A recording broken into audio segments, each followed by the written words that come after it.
Hi friends, welcome to L square Tamil channel. இன்னைக்கு நம்ம எதை பற்றி பார்க்க போறோம்னா, துபாயில் கோல்டு ரொம்பவே சீப்பாக கிடைக்கும்.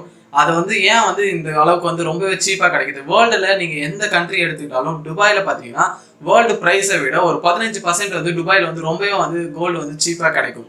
நம்ம ஊரில் இருக்க ஏடிஎம் மிஷின் மாதிரியே பார்த்தீங்கன்னா துபாயில் நிறைய மால்ஸில் இந்த மிஷின்ஸ் இருக்கும். இந்த மிஷின்ஸில் பணம் வராது.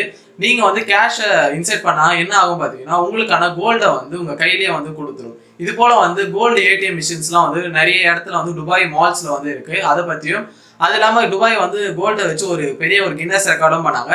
அப்படி நீங்கள் துபாய்க்கு போனீங்கன்னா எந்த அமௌண்ட் ஆஃப் கோல்டு, அதாவது எத்தனை கிராம் வரையும் நீங்கள் இந்தியாவுக்கு எந்த ஒரு டேக்ஸுமே இல்லாமல் கொண்டுட்டு வரலாம். இது போல் நிறைய விஷயத்தை பற்றி தான் இந்த வீடியோ இருக்க போது. நீங்களும் நிறைய விஷயத்தை தெரிஞ்சுப்பீங்க. இந்த வீடியோ ஸ்கிப் பண்ணாமல் ஃபுல்லாக பாருங்கள். வாங்க இன்னைக்கான வீடியோக்குள்ளே போகலாம். ஃபர்ஸ்ட் துபாயில் இருக்க கோல்டு ஏடிஎம் மிஷினை பற்றி பார்த்துடலாம். நம்ம ஊரில் இருக்க மாதிரி கேஷ் எடுக்கிறதுக்காக ஏடிஎம் மிஷின் யூஸ் பண்ணுவோம். இதே போல் பார்த்தீங்கன்னா துபாயில் இருக்க மால்ஸ் எல்லா இடத்துலையுமே பார்த்தீங்கன்னா கோல்டு ஏடிஎம் மிஷின் இருக்குது. இதில் என்ன ஒரு அட்வான்டேஜ்னு பார்த்தீங்கன்னா, உங்களுக்கு தங்கம் தேவைப்படுது, அர்ஜென்ட்டாக தங்கம் தேவைப்படுது. அதாவது ஒரு டாலர் நெக்லஸாக இல்லாமல் எப்படி இருக்கும் பார்த்தீங்கன்னா, கோல்டு பிஸ்கெட் மாரி காயின் மாரி தான் இருக்கும். உங்களுக்கு கோல்டு தேவைப்படுது அப்படின்னும் போது நீங்கள் இந்த ஏடிஎம் மிஷினில் போயிட்டு காசை இன்செர்ட் பண்ணும்போது என்ன பார்த்தீங்கன்னா, உங்களுடைய அமௌண்ட்டுக்கு ஏற்ற கோல்டு நீங்கள் செட் பண்ணிடணும். அதாவது கோல்டோட கிராம்ஸை நீங்கள் செட் பண்ணிடணும். அதாவது ஏடிஎம் மிஷின் அந்த அமௌண்ட்டை எடுத்துக்கிட்டு என்ன பண்ணும் பார்த்தீங்கன்னா, உங்களுக்கான கோல்டு காயினை வித்தின் எ செகண்டில் பார்த்தீங்கன்னா உங்களுக்கு கொடுத்துரும். இது போல் எல்லா இடத்துலையும், அதாவது எல்லா மால்ஸ்லேயுமே இந்த மிஷின்ஸ் இருக்குது. உங்களுக்கு வேணும்னா கோல்டை நீங்களே பர்ச்சேஸ் பண்ணிக்கலாம் இந்த ஏடிஎம் மிஷினில். ஏன் துபாயில் இந்த அளவுக்கு கோல்டோட ப்ரைஸ் கம்மி பார்த்தீங்கன்னா, வேர்ல்டில் எந்த கண்ட்ரி நீங்கள் எடுத்துக்கிட்டாலும் துபாயில் பார்க்கும்போது வேர்ல்டில் இருக்க எல்லா கண்ட்ரிஸோட கம்பேர் பண்ணும்போது துபாயோட கோல்டுன்னு பார்க்கும்போது 15% எப்படி இருந்தாலுமே கம்மியாக தான் இருக்கும். பியூர் கோல்டுன்னு பார்க்கும்போது துபாயில் மட்டும்தான் கிடைக்கும். இவங்களுக்கு எப்படி கோல்டு இவ்வளோ கிடைக்குது அப்படின்னு பார்த்தீங்கன்னா, ஆப்பிரிக்கால இருந்து தான் துபாயில் இம்போர்ட் பண்ணுறாங்க. அதாவது ஆப்பிரிக்காலேருந்து துபாய்க்கு இம்போர்ட் பண்ணுற கோல்டுனால தான் இந்த அளவுக்கு கம்மியாக கிடைக்குது. அப்படி கிடைக்கிறதுக்கான காரணம் என்ன பார்த்தீங்கன்னா, துபாய்க்கு டேக்ஸ் இருக்குது. அதாவது நீங்கள் ஆப்பிரிக்கால இருந்து ஏதாச்சும் ஒரு கோல்டை ஆர்கியூமெண்ட்ஸாக, அதாவது செயின், மோதிரம், இப்போ நெக்லஸ், இது போல் ஆர்கியூமெண்ட்ஸாக நீங்கள் கன்வெர்ட் பண்ணி எடுத்துகிட்டு வந்தீங்கன்னா அதுக்கு 5% துபாயில் டேக்ஸ் போடுவாங்க.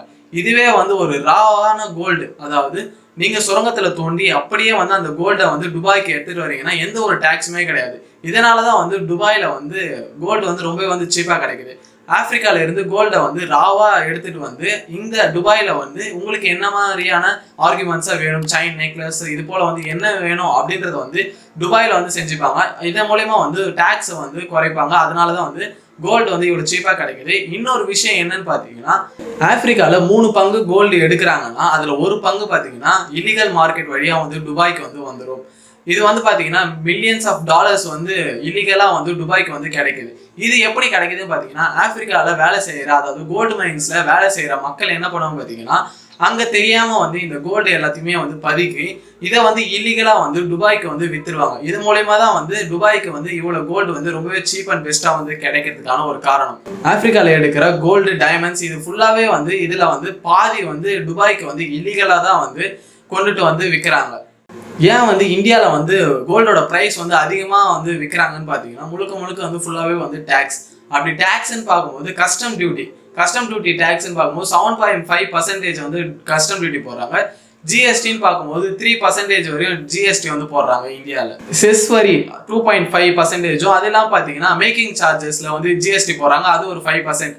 ஸோ இதனால தான் பார்த்தீங்கன்னா இந்தியாவில் கோல்டு இம்போர்ட் பண்ணாலுமே இந்த வரிகள்லாம் சேர்ந்து தான் நம்மளுக்கு ரொம்பவே ப்ரைஸ் அதிகமாக இருக்குது. இதுவே துபாயில் நீங்கள் கோல்டு பர்ச்சேஸ் பண்ணியிருந்தீங்கன்னா கோல்டுக்கு 5% வரையும் தான் டேக்ஸ்ன்னு போட்டுருப்பாங்க. இதுவே ராவாக நீங்கள் பர்ச்சேஸ் பண்ணிங்கன்னா எந்த ஒரு டேக்ஸுமே இல்லாமல் கோல்டுக்கு என்ன ப்ரைஸோ அதை மட்டும் நீங்கள் கொடுத்து வாங்கியிருக்கலாம். துபாயில் பார்த்தீங்கன்னா கோல்டு அப்படின்றது ஒரு விஷயம் சர்வசாதாரணமாக இருக்கும். இந்தியாவில் இருக்க மாதிரி இல்லாமல் நீங்கள் எந்த இடத்துல போனாலுமே கோல்டு பிளேட் பண்ண நிறைய ஹோட்டல்ஸு, இல்லை கோல்டால் செஞ்ச சில ஸ்டாச்சுஸ், இது போல் நிறைய விஷயங்கள் துபாயில் கோல்டுன்றது ரொம்பவே சீப்பாக கிடைக்கும். அப்படி பார்த்தீங்கன்னா கோல்டை வச்சு துபாயில் இருக்க மக்கள் என்ன பண்ணியிருந்தாங்க, ஒரு கின்னஸ் ரெக்கார்டை பண்ணியிருந்தாங்க. என்னன்னு கேட்டிங்கன்னா, மொத்தமாக 256 கிலோ கோல்டை வச்சு என்ன பண்ணியிருந்தாங்கன்னா ஒரு நெக்லஸ் செஞ்சுருந்தாங்க. இந்த நெக்லஸோட லென்த்துன்னு பார்த்தீங்கன்னா 5.5 கிலோமீட்டர். கோல்டு சக் அப்படின்ற பிளேஸ்ல பாத்தீங்கன்னா தான் வந்து இந்த நெக்லஸ் வந்து செஞ்சிருந்தாங்க. இந்த நெக்லஸ் பாத்தீங்கன்னா வேர்ல்டு கின்னஸ் ரெக்கார்ட்லயும் வந்து இடம் பிடிச்சிருக்கு. உலகத்திலேயே வந்து மிகப்பெரிய ஒரு நெக்லஸ் அப்படின்ற ஒரு விஷயத்தினால.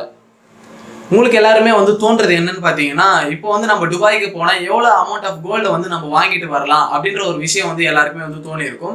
நீங்க துபாய்க்கு போனா எவ்வளவு அமௌண்ட் ஆஃப் கோல்டு வந்து நீங்க வந்து ஈஸியா வந்து இந்தியாவுக்கு வந்து கொண்டுட்டு வரலாம், ரொம்பவே வந்து சீப் அண்ட் பெஸ்டா அப்படின்னு பாத்தீங்கன்னா, இதுவே வந்து நீங்க மேலா இருந்தீங்கன்னா 20 கிராம் ஆஃப் கோல்டு வந்து எந்த ஒரு டாக்ஸுமே வந்து பே பண்ணாம நீங்க வந்து ஆர்குமெண்ட்ஸ் வந்து போட்டுக்கிட்டு இந்தியாவுக்கு வந்து வரலாம். 20 கிராம்ஸ் அப்படின்னு பார்க்கும்போது நம்ம இந்தியா படி பாத்தீங்கன்னா ஒரு சவரன் போது 8 கிராம்.